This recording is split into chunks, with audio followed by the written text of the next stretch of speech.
So hello all the friends, welcome to IFS. अगर आप chemistry के फील्ड से हैं तो ये वीडियो आपके लिए बहुत इंपॉर्टेंट होने वाली है। अगर आप अपने मास्टर्स में हैं, आप ग्रेजुएशन में हैं, तो ऑफ कोर्स आपको ये जानकारियां पता होनी चाहिए। आज हम बात करने वाले हैं सीएसआईआर नेट एग्जाम की, जो केमिस्ट्री के फील्ड का सबसे ऊंचे लेवल का एग्जाम होता है। मैं ऊंचे लेवल का इसलिए कह रहा हूं कि इसके बाद आप एक रिसर्च फील्ड में एंट्री कर जाते हैं, जिसके बाद आप अपनी पीएचडी कर सकते हैं। सर, नेट एग्जाम क्वालिफाई करने से हो क्या सकता है? देखिए, 2 चीज़ें हो सकती हैं। ये तो आपको एलएस मिल सकता है या आप जेआरएफ के लिए क्वालिफाई कर सकते हैं। जब आप जेआरएफ क्वालिफाई करते हैं तो ऑटोमेटिकली ऐसा माना जाता है कि आपने एलएस क्वालिफाई कर लिया है। एलएस क्वालिफाई करने के बाद आप किसी भी गवर्नमेंट कॉलेज के अंदर या प्राइवेट इंस्टीट्यूट के अंदर एज अ असिस्टेंट प्रोफेसर की जॉब के लिए एलिजिबल हो जाते हैं।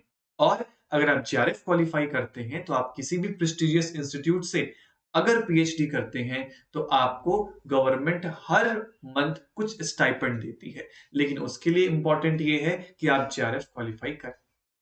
तो ये एग्जाम सिर्फ इन दोनों चीजों के लिए ही नहीं इंपॉर्टेंट है, क्योंकि इसका सिलेबस इतना वास्ट और इतना डीप में होता है कि अगर आप इस एग्जाम की प्रिपरेशन करते हैं तो ऑटोमेटिकली आप दूसरे एग्जाम्स को भी टारगेट कर सकते हैं। आइए इस वीडियो में हम बात करेंगे एग्जाम पैटर्न के ऊपर और सिलेबस क्या रहता है इसके ऊपर।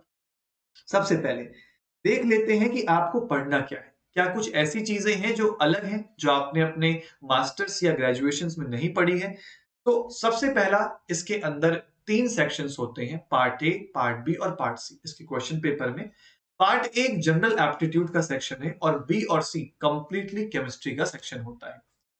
पार्ट ए के अंदर जो चीजें आपसे पूछी जाती हैं वो कुछ ये टॉपिक्स होते हैं जो थोड़े बहुत भी अगर आप तैयार करके चले जाएं तो आपका काम बन जाता है। जैसे logical reasoning, graphical analysis, analytical ability, numerical ability. अगर मैं आसान भाषा में बताऊं तो आपने ऐसे बहुत सारे क्वेश्चन देखे होंगे कि अगर राम कोई काम अगर 8 घंटे में करता है, श्याम अगर कोई काम 9 घंटे में करता है, तो दोनों अगर साथ में काम करें तो वो काम कितने घंटे में खत्म हो जाएगा।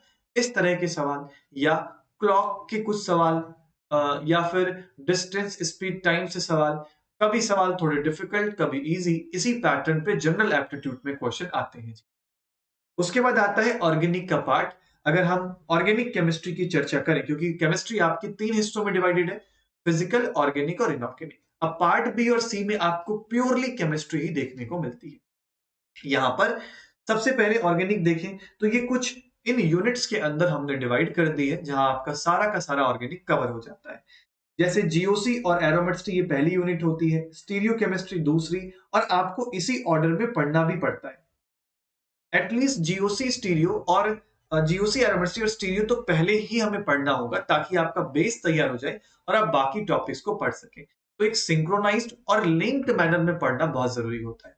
इससे आपके कॉन्सेप्ट्स थोड़े डीप में क्लियर हो पाते हैं। तो ये सारे यूनिट्स हो जाते हैं किसके लिए जी? हमारे ऑर्गेनिक केमिस्ट्री के लिए, जहां से क्वेश्चंस पूछे जाते हैं रेगुलरली। और आगे चलते हुए अगर मैं इनऑर्गेनिक केमिस्ट्री की बात करूं तो हमने इसको भी, सिलेबस को आसान करने के लिए, कुछ यूनिट्स के अंदर बाइफरकेट कर दिया। तो आपको chemical bonding, coordination, OMC, inner transition metals, F block, nuclear chemistry, main group, इस तरीके के सारे टॉपिक्स मिल जाते हैं। फिर फिजिकल केमिस्ट्री जैसे quantum, chemical kinetics, group theory, solid state, ये सब यूनिट्स के अंदर डिवाइड करने से आपको फायदा ये हो जाता है कि आप एग्जाम के अंदर उस पर्टिकुलर क्वेश्चन को पहचान के अपना कॉन्सेप्ट फटाफट रिवाइज करके, मतलब दिमाग में याद करके क्वेश्चन अटेम्प्ट कर पाते हैं। इन्हीं तरीकों से हम अपने सिलेबस को कवर भी करते हैं। अच्छा, क्वेश्चन पेपर जो दिखाई देगा उसके अंदर कितने क्वेश्चंस होते हैं सर, और हमें कितने क्वेश्चंस करने होते हैं? ये भी एक सवाल आपके दिमाग के अंदर आ सकता है। देखिए, जैसे मैंने शुरू में बताया, टोटल 3 पार्ट होते हैं, ए, बी और सी। टोटल नंबर ऑफ क्वेश्चंस तो आपको 120 मिलते हैं, जहां पर पार्ट ए में आपको 20, यहां 40 और यहां 60। लेकिन सारे नहीं करने। सबसे अच्छी बात यही होती है नेट की कि चॉइस बहुत ज्यादा मिलती है।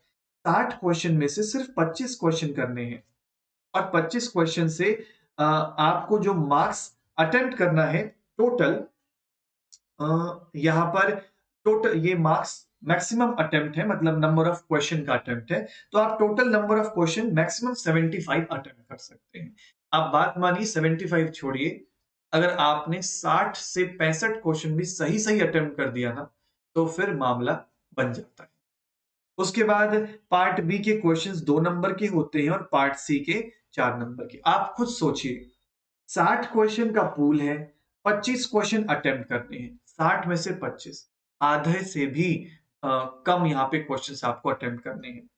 उसके बाद और ये सेक्शन आपको लेके जाता है टोटल 100 नंबर का, और कट ऑफ ही जनरल की 101, 103, 105, बहुत मैक्सिमम 105 जाती है। यानी अगर पार्ट सी ही संभाल लिया जाए तो पेपर तो वहीं खत्म किया जा सकता है, बाकी पार्ट ए और पार्ट बी अपना कंट्रीब्यूशन देंगे। नेगेटिव मार्किंग यहाँ 1 होती है जो आपको धोखा दे जाती है। आप लोग क्या करते हैं, बहुत ज्यादा क्वेश्चन अटेम्प्ट करने के चक्कर में नेगेटिव चले जाते हैं। तो ये सारी चीजें भी स्किल डेवलप करनी है। जब आप टेस्ट देते हैं, मॉक टेस्ट देते हैं, तो इससे आपके अंदर ये चीजें अपने आप डेवलप होने लगती हैं। तो यस, नेगेटिव मार्किंग को इग्नोर नहीं करना। तो इस तरह का आपको क्वेश्चन पेपर दिखाई देता है। अब इसके बाद आपका पहला काम क्या होगा, अगर नेट एग्जाम के बारे में सोच लिया है, तो नेट एग्जाम का क्वेश्चन पेपर निकाल लीजिए, लास्ट ईयर का या लास्ट टू लास्ट ईयर का। उसके लिए भी आप हमारी वेबसाइट पर जा सकते हैं, वहां आपको सब कुछ मिल जाएगा। अब क्वेश्चन पेपर देखिए कि किस टाइप के सवाल हैं और क्या आपके पास अभी जो नॉलेज है उससे क्या-क्या आप कर पा रहे हैं, और अब आपको किस तरीके से इंप्लीमेंट करना है। तो आप चाहें तो सेल्फ स्टडी कर सकते हैं, आप हमारी फैमिली के साथ भी जुड़ सकते हैं, जो आपको सबसे सूटेबल लगे। ठीक है? तो ये कुछ इंफॉर्मेशन हमने आपको सीएसआईआर नेट के केमिकल साइंस सब्जेक्ट के बारे में दी। Thank you so much everyone, wish you all the best and happy learning.